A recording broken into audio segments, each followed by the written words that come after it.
Hello friends, we move to session 4 of this military law series.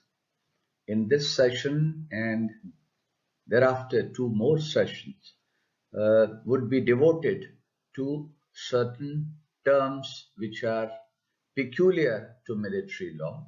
It's important that the context in which these terms are used and their meaning is clearly understood so that the application of these terms in military law practice is clearly understood.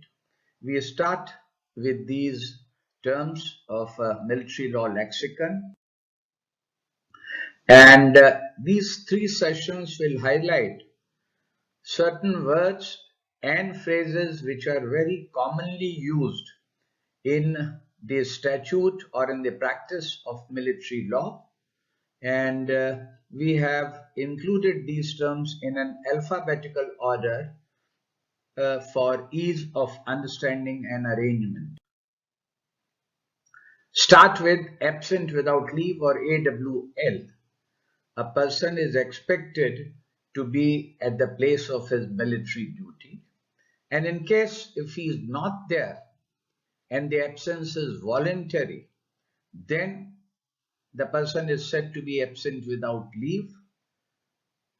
On the other hand, if the absence is due to circumstances beyond one's control, then they may afford requisite justification for the absence, but otherwise, absence without authority from the place which a person knows that is expected to be there makes a person absent without leave. Accoutrements is a term which one would find used in relation to deficiency of clothing and accoutrements or making away with or a theft, and this word signifies equipment or furniture of a soldier. These are the terms, these are the items of one's clothing, uniform, maybe like a belt or a pouch in which ammunition is kept or essential items are kept, cartridge boxes, etc., which are issued to each soldier. Accusation denotes charging of a person with crime. When a person is accused of a charge, then it signifies that he is being charged having committed that offense. Accused is a person against whom an allegation has been made that he or she has committed an offense or who is charged with an offense, and this term is found quite frequently at different places at a pre-trial stage. Acquittal denotes the judgment or finding of a court, and it means, it implies that the person concerned has been clearly and fully exonerated of the charges leveled against him, and that signifies that he is acquitted of those accusations. Acting rank is the rank which is provisionally held by the person subject to Army Act. This is applicable from the level of non-commissioned officers upwards, that means to the JCO's rank and also the officer's rank, and this is in relation to the substantive rank. When a substantive rank is given, then the acting rank may merge in that higher substantive rank, or a person may relinquish the acting rank and come down to his substantive rank. Just to illustrate, a lieutenant may hold the acting rank of a captain, so he would be known as acting captain, and once the circumstances in which this promotion was given, usually the vacancies, they come down, then the person leaves or gives away that acting rank and comes down to one's substantive rank. Active service has got three levels of threshold, or three situations when this word may be used, and it relates to a particular time. It is in that time that a person can be said to be on active service. Now, what are these times? First time or situation is when a person is attached to or forms part of a force which is engaged in operations against enemy. Now, I'll explain this. Assuming that operations are taking place against an enemy, then all the persons who during the time when the operations are taking place against the enemy are attached to a particular force or they form part of that force, they would be said to be on active service. Now that's situation one. The second is when he is engaged in military operations or is on line of march to a country or place wholly or partially occupied by an enemy. Assuming that enemy has occupied certain area. Now, as long as this person who's engaged in operations in relation to that area which is occupied by the enemy, or he is proceeding to that area, that's the stage of advance to contact, or he is on the line of march to that area, it would be said that he is on active service. And the third situation is when he attached to or forms part of a force which is in military occupation of a foreign country. I'll give you an illustration. Say during 1971 war, for certain amount of time, Indian troops were in occupation in the earlier East Pakistan or now Bangladesh territory. Now, when Indian troops were in such an occupation, all the troops who were part of that quantum of force, it would be said that they were on active service. Adjournment is a term which is used in relation to a court martial or an inquiry, and what it simply means is that you put off the proceedings to another time or transferring to a different place. Now, I'll explain this. Say the proceedings come to an end on a Saturday and will resume on Monday. So it would be said that the court of martial has been adjourned to reassemble on Monday. Or maybe the proceedings were taking place at Meerut and then they have to come to Delhi. Then it would be said that court martial has been adjourned at Meerut to reassemble at Delhi on this particular date at this time.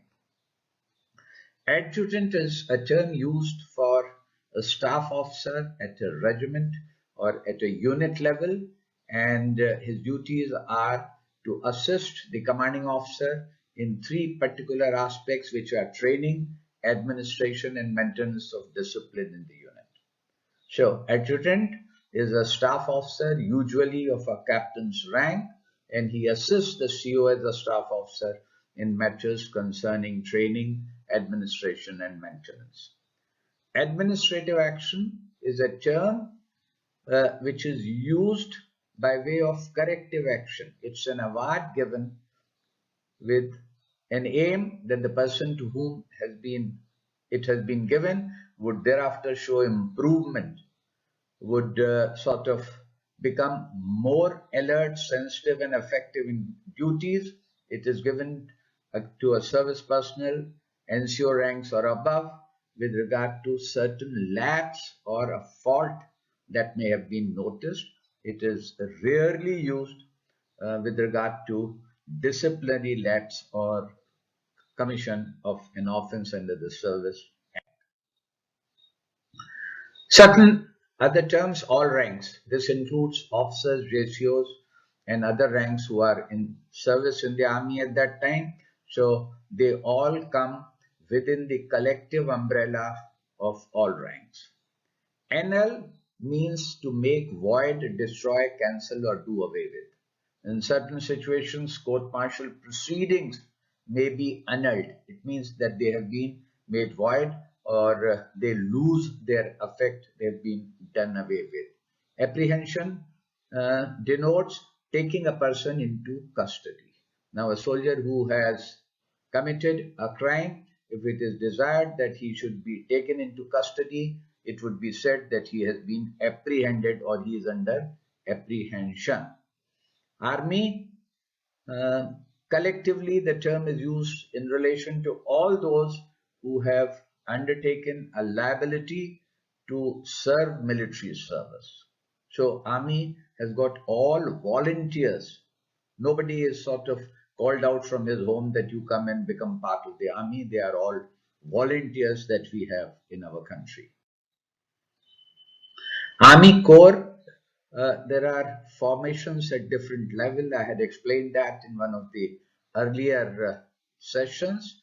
So Corps is a body of troops bigger than a division and smaller than an army. Attachment involves moving a man temporarily away from his parent unit or corps and attaching him to a different place. Now, say for example, a soldier who's part of, say, ordnance depot at Meerut may be moved to Ambala and attached to the ordnance depot at Ambala. Now, this is a temporary shifting. Usually, in the course or in relation to this lecture, it would be in context of disciplinary action that is proposed to be taken against such a person. Barrack is the term used for permanent structures for accommodation of soldiers. Now, one has to differentiate and distinguish the soldiers or men as they are called, may be staying in temporary tents or huts, whereas barracks are of a more permanent nature, built structures. So it would be said that soldiers of a so and so regiment or corps are living in the barracks. Brief reasons is the term used in relation to a written justification with regard to the finding arrived at by a court martial. I'll explain this further. Say a soldier is facing trial by court martial, he is an accused. Now, when the entire evidence has been taken and one comes to the end of the appreciation of evidence, so if the court martial finds such a soldier guilty or not guilty of the charge, then they are required to write down brief reasons to justify or to show their mind as to what has led that court martial to find that person guilty or not guilty of the charge. Capture means taking a person or seizing a person or a location by force. So you would say that Indian troops have captured Tiger Hill in Kargil. So that means taking away by force, military action. Cashiering is a person where it is a situation when a person is separated from the army. He gets out of his connection with the army. It is as a result of trial by court martial, and it is a dishonorable or disgraceful conduct which leads to cashiering. Casting vote, when there is equality of votes between the presiding officer and members of a court of inquiry or court martial, then the presiding officer in that situation of equality of votes is authorized to give a casting vote. In other words, he has two votes, one that he has already excised, and then there is an equality, say 4 each on either side, then presiding officer is the casting vote. Censure is an award made for a minor offense or a lapse to an officer or JCO. Now, a minor lapse has taken place in supervision or in exercise of duties by an officer, so he is censured. Censure can be in writing or it can also be verbally. Chain of command denotes succession of commanding officer from a superior to a subordinate through which command is exercised. Say, for example, there is a platoon which is part of a company which in turn is part of a battalion. So the chain of command would be said comes down from battalion commander to company commander to platoon commander and so on at different levels. Charge implies an accusation which is contained in a charge sheet. Charge sheet is a document in relation to one accused or more accused if there is a joint trial, and which lays down, writes down what are the accusation, what are they prima facie guilty of, charge number 1, charge number 2, and so on. Charge sheet may have one or more charges against one accused, or if there is a joint trial, more than one accused. Circumstantial evidence is the evidence of facts from which some other fact is inferred. For example, in a charge where criminal force has been used by use of, say, lathis, and there is an evidence that this accused had gone to a store or a shop and purchased a lathi. Now, taking lathi, which is subsequently found to have been used in inflicting injury, now the act of taking lathis, purchasing them, would be said to be circumstantial evidence. Who's a civilian? Civilian is anybody who's not a member of the armed forces is a civilian. So in the context of army, there are all soldiers, and any person who's not part of the army would be a civilian.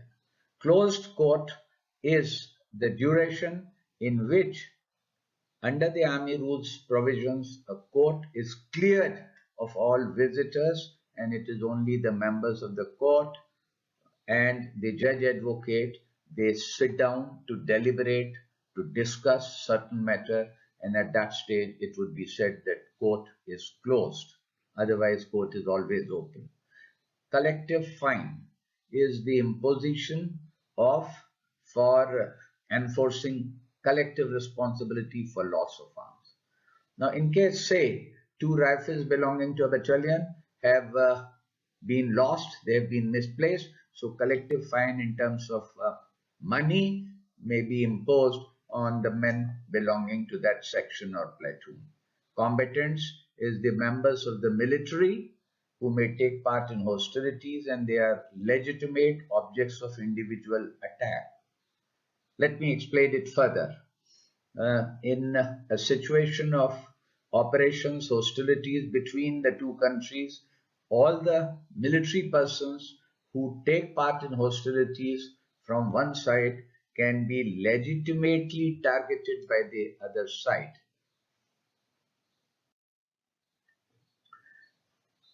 The word command.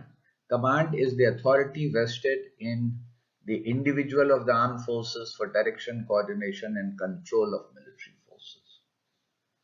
Let's see it further. Say there is a colonel rank officer who's commanding officer of an infantry battalion. Now, to exercise his authority and to discharge his responsibilities and function in wartime or in peacetime, he is given the responsibility and authority to deal with the direction, coordination, and control of those body of men who are under him. And then it would be said that he is in command of that body of men as a commanding officer. And commander,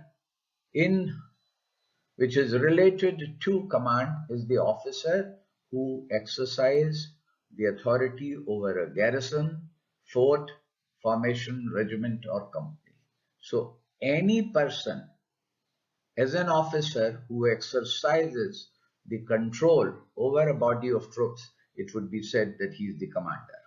And commanding officer is one, the term is of a great significance and routinely used in military law. Commanding officer, it is his duty under the regulations of the regular army, or if there are no such regulations written down, by the custom of service to discharge with respect to that portion of the regular army or that department, as the case may be, the functions of a commanding officer in regard to matters of description referred to in that provision. Let me explain this. Say there is a body of troops, say of infantry, artillery, whatever.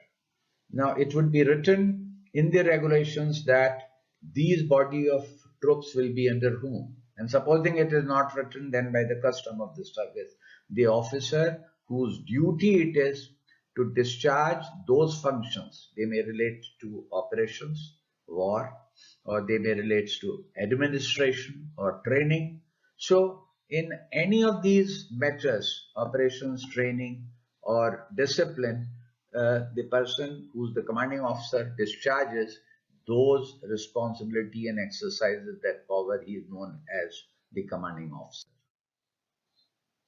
Commutation is used in relation to a punishment if the punishment is substituted of a less thing for a greater thing. Say, for example, if a person has been awarded 18 months imprisonment and the competent authority substitutes for 18 months 12 months, so 6 months is sort of the person concerned gets relief, so it is known as commutation. Company is a body of troops bigger than a platoon, and number of platoons put together they form a company.